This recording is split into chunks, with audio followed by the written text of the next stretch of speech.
We need to talk about this photo. This is what showed up in Emma's house over and over again, asking her the same question every time. The first time Emma saw this creature, she was in 4th grade. She heard a loud noise in her bedroom, followed by faint scratching sounds. She jumped out of her bed and tried to run into her mom's room, and that's when she saw it. Slowly, it moved towards her, its mouth stretching wide open, asking her one question. How old are you? Emma told this creature her age, and it replied, not yet. But the terrifying thing is, this creature came back over and over again. No matter where she moved, every 4 years this creature would appear in Emma's house. Her mother never believed her, saying it was just a recurring nightmare. But Emma knew something was targeting her, waiting for the right moment. And on the night before her 18th birthday, she was proven right. That night, this creature appeared again, but this time it said something different. It asked Emma, how old are you? And she replied 17. The creature then stood silently before croaking out the words, next time. Emma turns 21 soon, and she's been up every night, paranoid and terrified that any time now she'll find out exactly what the creature meant when it said next time. Like and follow for more.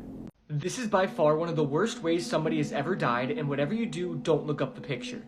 This was 35-year-old Jill Greninger, and she was employed at Economy Locker Storage Company that was in Muncie Township, Pennsylvania. And inside of this factory, they had a bunch of industrial-sized meat grinders. The meat grinder that was involved in this story, I don't know exactly what style it was, but every single picture I pull up has this type of design. On April 22nd, 2019, Jill Greninger was inside of the factory hard at work. And what unfolded next, nobody is 100% sure about. There weren't any cameras that saw it happen, and there weren't any human witnesses that saw it happen. Jill was on top of a rolling ladder above one of the meat grinders, and they either speculate that a piece of her clothing got caught in the blades, or she simply just slipped and fell into it. Regardless of how it happened, Jill fell into the meat grinder. She would fall headfirst into a bladed system like this. Another employee inside of the building heard some sort of horrific sounds coming from one of the machines. The coworker then went over and noticed that Jill fell into the meat grinder. Since Jill fell into the meat grinder head first, the coroner believes that she hopefully died almost instantly. The head portion of Jill's body was basically gone. After this incident, the factory was investigated, and they found 11 serious violations inside that factory, and because of these violations, the company was fined $49,000. This death is just so awful because can you imagine how terrifying those first few seconds were for Jill when she fell into the meat grinder? I also find it weird how the fine was so low, especially when these safety issues resulted in a death. But nonetheless, this death is absolutely awful, and may Jill Greninger rest in peace. Caution before I actually show you this picture, because this story is true. This is the police sketch of who has been named as the Cape Intruder. All of this dates back to 2005 in Cape Elizabeth, Maine, where there was a person who looks like this, who was reportedly breaking into people's homes and watching them sleep. Like, people described that they would wake up, right, in the early mornings, and the first thing they would see was this man standing in their room, and the second they saw him, he would just bolt, like run out of the house. He never killed anybody, he never stole anything, he just like watched people. And the last recorded break-in was around February 2006 when he suddenly seemed to stop, and they never caught this guy. What's ironic and kind of disturbing about the photo is that he is a watcher, and it almost feels like when you're looking at it, he's watching you. And as always, if you're loving Creep Time, make sure to go follow on Insta. This woman was decapitated by her husband only 3 months after their wedding. Last week, Wednesday, authorities were called to 21-year-old Jared and his wife Angie Diaz's home in Waller County, Texas. When police entered the home, they found Angie's deceased body and her decapitated head. Jared was also in the home and was arrested, and he immediately confessed to murdering his wife with a kitchen knife. The disturbing part about this was that surveillance footage was released where you see Jared arriving to Chepe's Meat Market at 11:40 a.m. where Angie worked and stole a bottle of beer only minutes after murdering Angie. Jared and Angie recently got married on October 2022, but despite their happy social media presence, Angie's friends told investigators that their relationship was pretty toxic. Jared was controlling and jealous according to people that were close to Angie, but they never thought that he would go this far. Jared is currently behind bars at the Waller County Jail, and his bond is set at $500,000. This is what they meant when they said, "Don't talk to strangers." In the early 1900s, a 10-year-old boy was playing in the woods when a tall man appeared and asked if he wanted to come back to his cabin for dinner. Totally caught off guard, the boy reluctantly agrees and begins walking. When they get to the cabin, the boy is relieved when he sees Paul, a family friend, sitting on the porch, so the boy happily goes inside. After they eat, the boy says thank you to the strange tall man, says bye to Paul, and then he leaves. He had only walked a few steps when he sees his family, along with Paul, running up the path towards him, frantically asking if he was okay. Confused, the boy says, I'm just fine, and he looks at Paul and he's like, why didn't you tell them I was with you at the cabin? And he points over his shoulder. Paul glances over the boy's shoulder and then narrows his eyes and says, you were kidnapped by a cult 3 days ago. No one's seen you. Terrified, the boy turns around to look at the cabin he just came from, and it's gone. All he sees is a dark forest that stretches for miles.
Did you know there was a man who didn't just fake his death? He deleted himself from the world? His name was Nathan Black, once a brilliant coder, millionaire by 26. But after a betrayal by his closest friend, he vanished. No phone, no accounts, no trace. He rewrote the code behind the internet, made himself invisible, lived in silence on a cold mountain, haunted by voices, watching the world he helped build burn. Then one day a tech company launched a new AI. It spoke a single line before it crashed. Nathan Black is still alive. That one sentence broke the internet. Governments panicked. Corporations froze their systems. Everyone scrambled to find the ghost. But Nathan was already inside their servers. Then all the screens in Times Square lit up at once. No ads, no videos, just white text. You erased me once. I'm returning the favor. The lights shut off. The world rebooted. And Nathan, he was gone again. But now everyone is searching. If you come face to face with a bear, here's how to survive. Don't turn your back to it and don't run away. If it's a black bear, make a lot of noise and fight back if it attacks. But if it's a grizzly, lay on your stomach, interlock your hands behind your neck, and brace your feet apart so it can't flip you over. Even after it stops attacking you, wait 10 to 20 minutes for it to leave the area before getting up, or it's going to come back. Good luck. Here's a game that you should never play. The elevator game is a ritual that supposedly lets you enter another dimension. It started in Korea, but people all over the world swear they've tried it. You go onto an empty elevator alone, then you're gonna press a specific pattern of floors, and if you were to get it right, a woman would appear on floor 5. Now, this woman doesn't talk and she won't even look at you, but one thing is that you are not allowed to look at her. People say that this lady is not human, and if you make eye contact with her, she's going to follow you, like, out of the building. But if you were to ignore her, the elevator keeps going, and then once it reaches the 10th floor, everything feels wrong. Like the building exists, but you're not supposed to be there. People who have played claim that the hardest part about the game isn't the woman, it's convincing yourself to get back into the elevator to return. Because supposedly, it never takes you back alone. So are you brave enough to try this game? This man went from a national hero to a national villain in just a day's time. This is Bernie Ward, a former talk show host from San Francisco, California. Bernie was for a long time the host of a daily news program called The Bernie Ward Show. He also hosted a 3-hour-long radio program on Sundays called God Talk. Bernie was a bleeding heart liberal. He preached about women's rights. He preached against homophobia. He tried to get the Catholic Church to come clean about their sexual abuse scandals. And over time, he raised $4 million for charity through an annual Thanksgiving event. Now, Bernie was actually so well loved by his community that when it was rumored that the station was going to cancel his show, hundreds, thousands of people showed up to protest the show's cancellation, and they got him put back on air. But Bernie's star would dramatically burn out in the year 2007. You see, on September 20th, 2007, Bernie was indicted for 2 counts of attempting to distribute and 1 count of receiving CP or CSAM materials. The story goes like this. A dominatrix who worked online contacted the police after having some disturbing chats with Bernie. Apparently, he described to this online dominatrix in a chat room about how he had engaged in explicit activities with his own children, and he then sent her CP images through the chat. Now, when Bernie was arrested, he claimed that this was all innocent role-playing and that he was actually studying American culture for a new book he was writing. His attorney even insisted he was not in possession of CP materials, but that whole narrative changed soon after. Because when they checked Bernie's email account, they found over 100 images of CP or CSAM. He was then sentenced to only 6 years in prison, and he was released in the year 2014. That means that Bernie is still out there somewhere, able to access a computer, and only God knows what he's up to nowadays.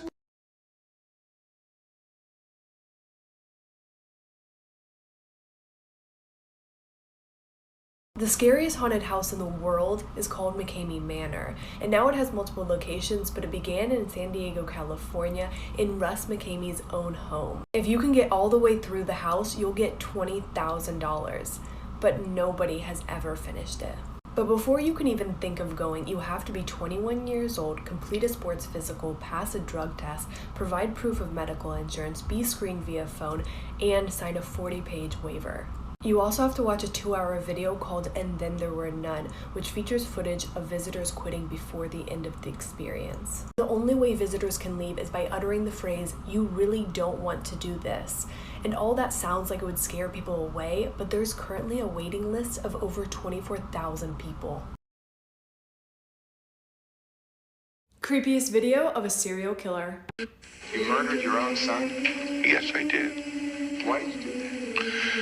He was a sacrifice. I was to murder 3 million people, the planet Earth. What do you feel like doing? Killing people. Do you think you'd murder me, Joe? Yes. That's gruesome, Joe.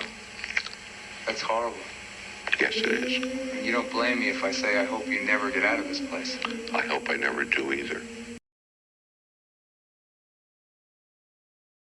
This 12-year-old girl made a murder pact with someone she met online. 12-year-old Emma Brown had plotted to end the lives of her entire family and pets. She made this murder pact with another 12-year-old girl that she had met online from Lufkin, Texas. The plan was that after the killings, Emma was going to drive to pick up the 12-year-old girl, and they were going to make a road trip to Georgia from Texas, and they were going to start their new life together. On September 20th of 2022, Emma shot her father in the abdomen at their home in Poolville, Texas, which is about 30 miles away from Fort Worth. Emma was about to take the family car when she ended up shooting herself in the head and passed away in the hospital 2 days later. As for Emma's father, he was released from the hospital and has made a full recovery. The district attorney's office has confirmed that the second girl, who has not been identified, has been charged with conspiracy to commit murder, and luckily none of her family members were harmed.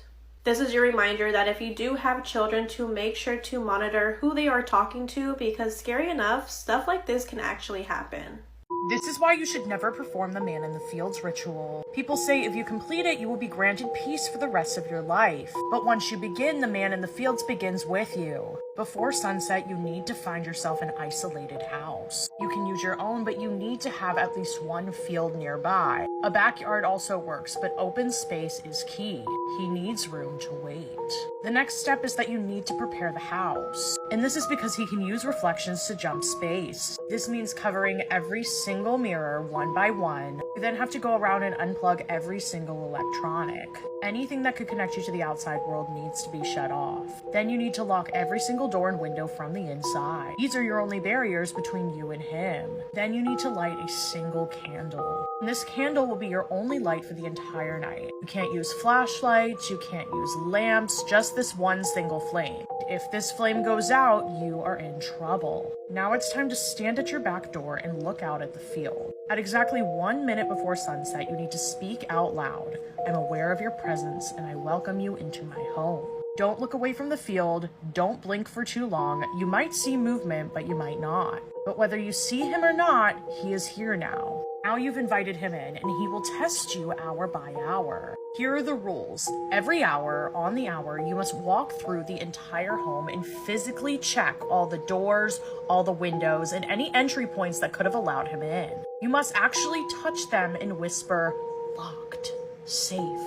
Make sure you do this for every single one, every single hour. Even if it seems pointless, even if you're exhausted, because every hour, if you fail to check them all, he moves closer. And if you miss a round, he moves from the field to your yard. Miss another, he's at your back door. Then your hallway, then the room next to you, and then he's even in the same room. If your candle goes out at any point, you need to relight it immediately. And if it won't relight, that means he's inside. And that means that you will have to complete this ritual without light. And if you see him, do not acknowledge him. Do not speak. Do not scream. Do not run. Just complete your checks and ignore him. That is your only hope. And do not sleep. If you sleep for even a second, the ritual ends. And if the ritual ends, you lose. And you'll hear things. You'll hear a voice calling from the other room. You'll hear footsteps stop when you stop. Sometimes you'll even hear crying. But whatever you do, don't follow these sounds. You make it to sunrise without missing a single hourly check, without letting the candle go out permanently, without acknowledging his presence, you have survived. You then need to go to the back door and you need to say, "You are no longer welcome." And then, and only then, you can uncover your mirror, you can unlock your doors, and you can step outside. Would you ever play this game? 200K likes and I'll try it over here.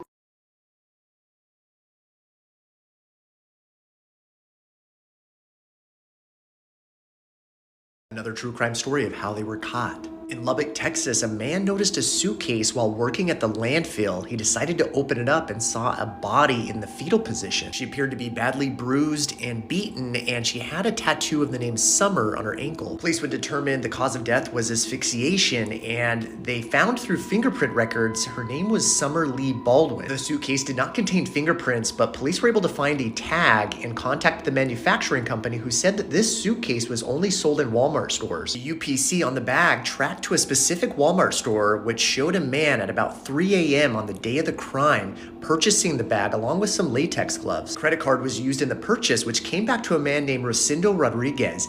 They tracked his card to a gas station, which happened to be near a Holiday Inn that he stayed. Police would go into his hotel room and find blood on the carpet, the box spring, and the sheets. Police also found a trash can in the hallway that contained a Walmart bag and latex gloves in that bag. Police found him taking a selfie of him getting onto a bus back to San Antonio, and cell phone records showing him going back to his family's home there. Latex gloves police found had Summer's DNA on the outside, and on the inside had his DNA along with her DNA. He would deny involvement, and police would search his computer and find something even more sinister. Police found the suspect was in online communication with Summer and had also been searching news articles about the woman. Furthermore, police uncovered communication online between him and a 16-year-old girl named Joanna Rogers. Police were now suspecting that the suspect was involved in another crime with another woman. Joanna had disappeared 18 months earlier and had left her phone, keys, clothes behind and had just disappeared. Phone records would show Rocindo making a phone to the family's landline the night of that crime. Police learned that the family's trash went to the same landfill as the first victim, so they started organizing a search to search it. After several months of searching, a backhoe would uncover another suitcase which would contain Joanna's body. Dental records would confirm the identity of Joanna. More DNA from Summer's rape kit would come back to Rocindo. Rocindo was sentenced to death in Texas and executed, and that was how he was caught. This is the sign a child held up in a car window, her only chance to escape during a terrifying abduction. It was the middle of summer 2022 in San Antonio in Texas. A 13-year-old girl was just strolling down the street, minding her own business, having no idea her life was about to be turned upside down. Suddenly she became aware of this car pulling up right by the side of her, and all she could focus on as she looked across was the barrel of a gun aimed at her head. She was ordered, "If you don't get in the car with me, I'm going to hurt you." Obviously she was shaking at this point. She was totally panicked, caught totally unawares, and she didn't want to die, so she did exactly as she was told. Side note, this child was absolutely not to blame for anything that happened to her, but please do be warned, do not ever go to a second location in these cases. places. If I can educate you guys with my videos on one thing, it's just don't ever go to the second location. You stand more chance of surviving if you start screaming and shouting and running. Make a big scene. The chances are this person is threatening you to try and get you to go to a second location so that they can't be seen doing what they plan on doing to you. The man in the car was Stephen Sablan, a fully grown man and pedophile. And as soon as this girl got into the car, he just kept driving and driving and driving. And when the car finally stopped after over an hour, the girl didn't know whether to be relieved or terrified. She was like, oh my god, what the hell is going to happen next? Sickeningly, he forced her into the back seat of the car and SA'd her as she cried out in horror. Over 2 agonizing days this carried on. He kept driving and driving and then stopping the car to SA the child and then start driving again. And finally, on the 9th of July, when he pulled over at a laundromat in Long Beach, the child saw an opportunity to escape. She was like, I know that I need to move fast and I need to think quickly. She quickly scribbled the words, help me, on a scrap of paper. But she couldn't get the piece of paper to anybody. She was locked inside the car, so she had to hold it up at the window and mime, help me, to the first person that walked by. Thank God this person did see her and was immediately like, what the hell, and rang 911.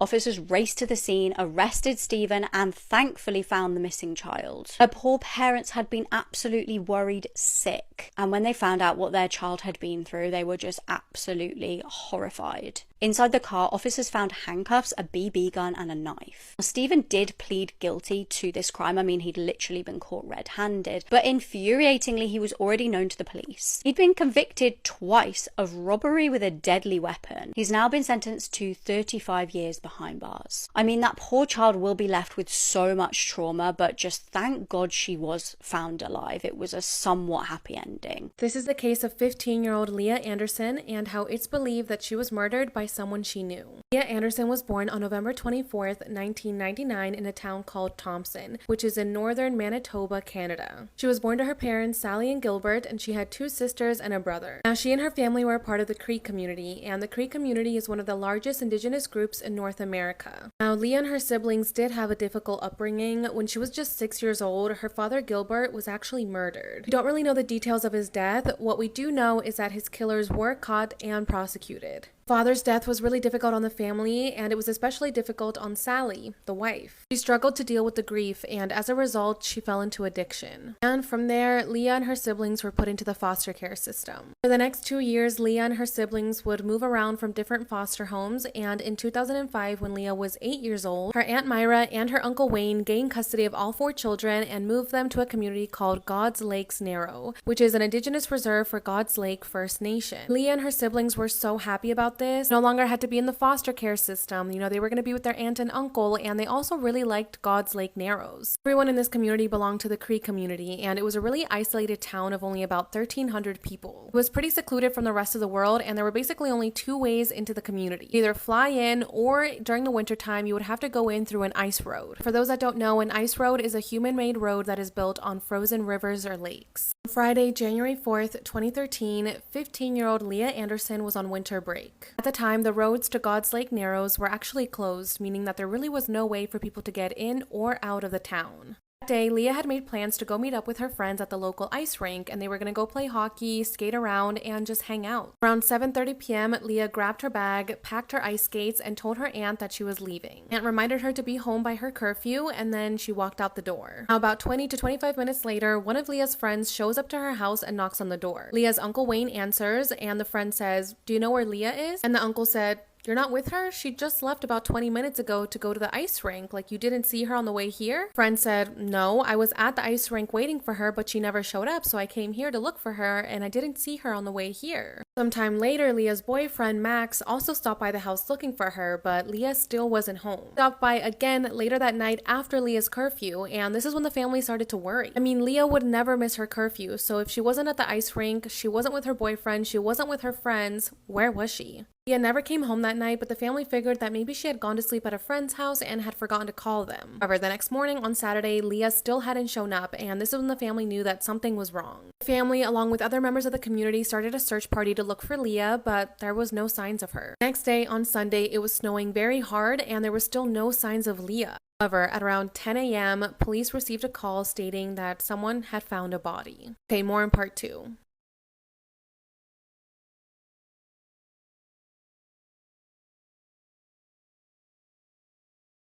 Unsolved mysteries that turn paranormal make me a little sad because I'm like, could their soul not move on? Sandra Hughes was a 54-year-old woman. She loved the outdoors. She loves hiking, camping. And at the beginning of the pandemic, she took a solo camping trip in Sierra National Forest, California. And the last time she had contact with her family was on June 26th. Then on July 1st, some campers found this abandoned, destroyed campsite. And in the campsite, there were personal documents of hers, like her birth certificate, her social security card. She wasn't yet reported missing, but they reported this to the police. Then, 3 days later, on July 4th, Sandra crashes her car near a trail. And witnesses said that the car crash was not severe and that Sandra was okay and refused any sort of help.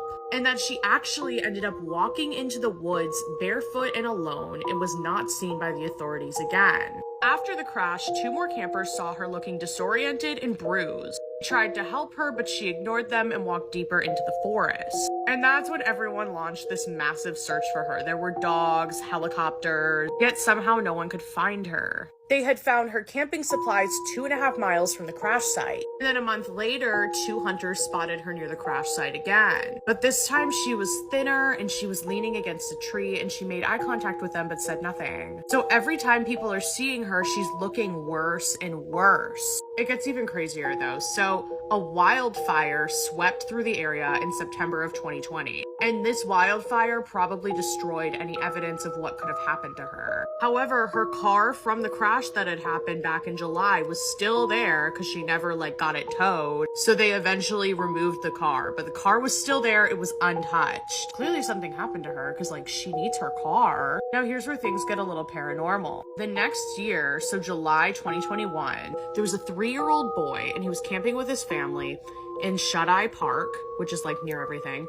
and he sees a dead woman with legs sticking up in a meadow. He describes her as wearing a black shirt, jeans, and having blue hair, which was Sandra's exact description. That's what everybody was seeing. And the boy claimed that she needed help and she couldn't talk or move. Also, it's a 3-year-old. I can't imagine how traumatic that is. However, the creepy thing is the family saw nothing. And you know how kids are more susceptible to seeing paranormal things because they're more open-minded. Then they get back home, they tell the story, and the family finds out about Sandra and they show him pictures and he picks Sandra out of a lineup.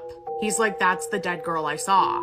Over the years, the police have made so many investigations because there are so many sightings and no one has found anything. No one has found Sandra. It's been 5 years and every time a ghost sighting of Sandra is reported, she looks like she's in worse condition. People either think she got a head injury and she's just living in the woods now because she doesn't know how to help herself, or there was foul play, or she's trying to survive in the woods now. Or I think the thing that lines up the most though is that this is paranormal and something happened to her in those woods. It has been 5 years and we have not heard a thing. No one knows where this girl is. No one knows what happened to her. It's so sad. Come over here for longer freaky videos.